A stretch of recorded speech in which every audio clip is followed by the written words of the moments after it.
We asked a professional comedian to deliver some jokes written by artificial intelligence on stage. What happened reveals a lot about just how much machines understand the very human sense of humor.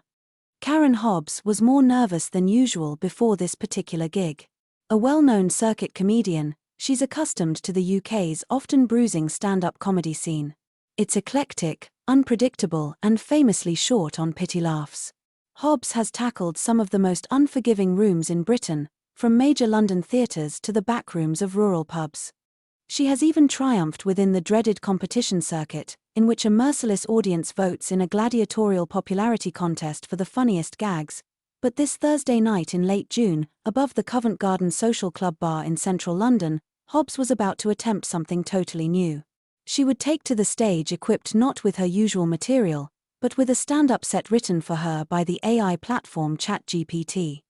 Most daunting of all, she would follow 3 comedians doing their actual, human material. In the space of 2 years, the OpenAI-developed chatbot has gone from a niche, tetchy curiosity to the first tool to truly bring AI to the masses.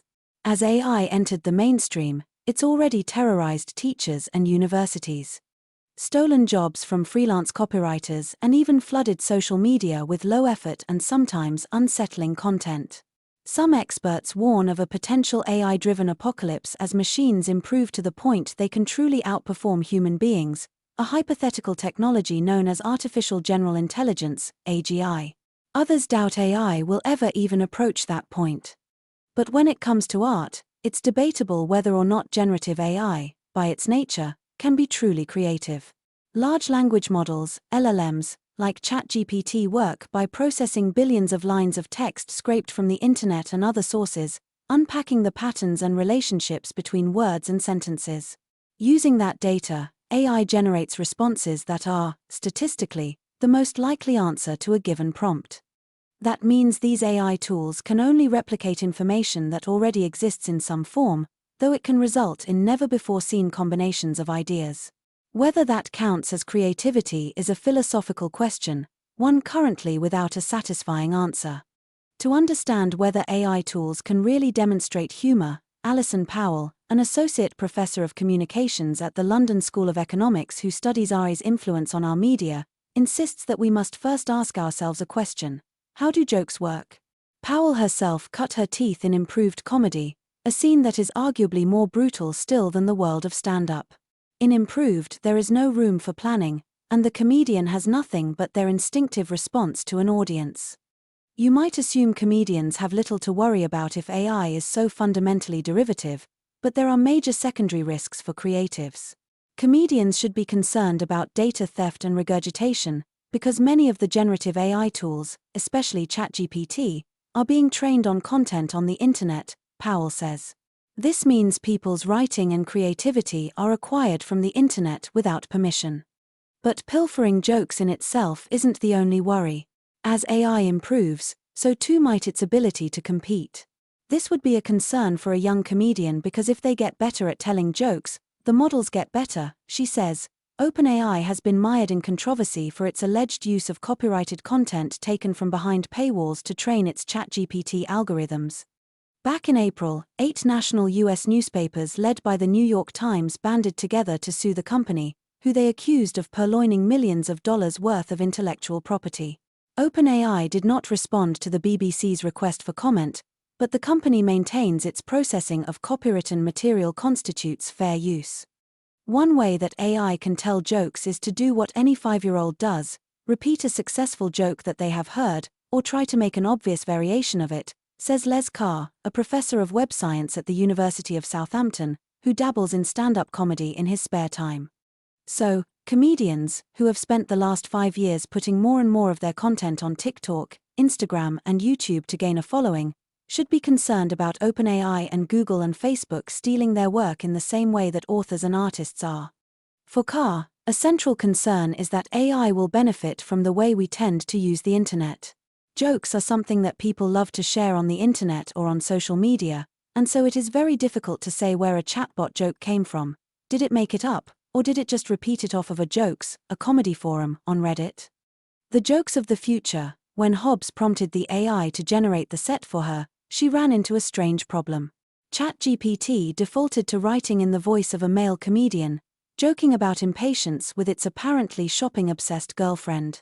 When she asked the AI to rewrite the jokes in a female voice, it shifted the shopping-obsessed girlfriend to the first person.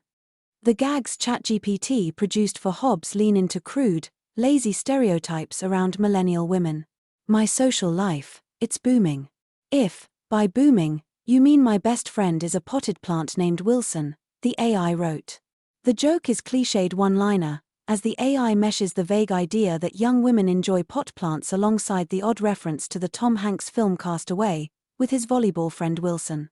It's no surprise that these models struggle to deliver on satisfying builds and punchlines, says Michael Ryan, a master's student at a Stanford University AI expert who has researched AI's impact on comedy.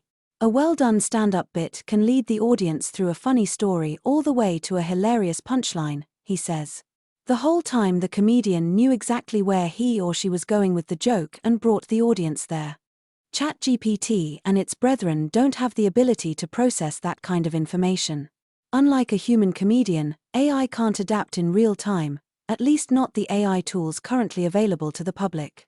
This is not how modern LLMs work, Ryan says. However, that could change. Research is already ongoing to give AI a greater understanding of the world around it. Researchers are already working to perfect audio capabilities AI models which will help with understanding social factors and being able to adapt to an audience, as well as with comedic timing, Ryan says. Ryan co-led a major analytics project to test the limits of AI-generated jokes. While his research shed light on its limitations, Ryan believes that the explosive growth of the technology will produce LLMs with an uncanny ability to generate humor in the near future. I believe we are going to see genuinely funny AI comedy sets in the next few years, he says. It may be some time before AI can replicate the onstage tasks that real-world comedians have mastered for centuries. When it comes to writing a single funny joke, however, researchers have already made progress. In 2023, screenwriter Simon Rich wrote an article for Time magazine about his experience using an unreleased OpenAI model called Code DaVinci 002, developed specifically for creative tasks. Rich collaborated with two other writers on a book of poetry penned by the AI, and later read aloud by Werner Herzog, but not before he asked the machine to spit out some jokes. The results were so good, Rich said, that it gave him nightmares. Rich fed Code DaVinci 002 a series of headlines from satirical website The Onion and asked it to produce some satirical headlines of its own. Budget of new Batman movie swells to $200 million as director insists on using real Batman, the AI wrote in one favorite example. Then there was story of woman who rescues shelter dog with severely matted fur will inspire you to open a new tab and visit another website. Humor is subjective, but the robot jokes went far beyond Rich's standards for a laugh. While researchers investigate how to mimic the awareness of context in AI, Karen Hobbs, back in London's West End, was becoming all too aware of hers. As the host began to warm the audience up, she discovered, much to Hobbs's horror, that a significant chunk of the crowd on the right-hand side of the room had never been to a comedy gig before. Whatever the AI came out with would be one of their first experiences with the medium. But perhaps the audience might like what they were about to hear. Drew Gorenz, a PhD student at the University of South California, specializes in digging into the psychology of what exactly makes things humorous.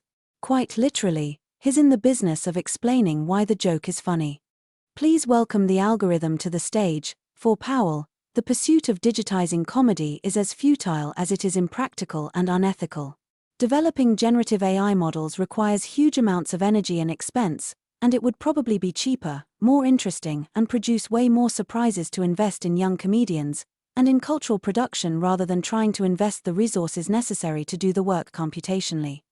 I think that probably a greater benefit would come from investing in human comedians who have many different kinds of ideas that are not statistically similar to ones that have come before, and who are able to be funny in all the different kinds of human cultures and linguistic context. As she took to the stage to perform her AI-written set, Hobbs had given the audience fair warning that their reaction could be make or break for comedians, at the hands of their new cyber overlords. If you do laugh through the whole thing, we'll all be out of jobs, she said. As she took to the stage to perform her AI-written set, Hobbs had given the audience fair warning that their reaction could be make or break for comedians, at the hands of their new cyber overlords. If you do laugh through the whole thing, we'll all be out of jobs, she said. Dating is like shopping, the AI wrote in another particularly gendered moment. You go out looking for what you want and end up with something you don't need. Hobbs added moments later, I've literally never felt more stupid in my whole life. And this gets at a deeper truth. An AI model can go through the motions of constructing jokes. It may even capture the nuance of a good bit, occasionally. But only a human comedian can suffer through the awkwardness of bombing in front of an audience. For now, AI models haven't yet figured out this particular secret sauce. Comedians can breathe a sigh of relief that they won't have to dust off their CVS just yet.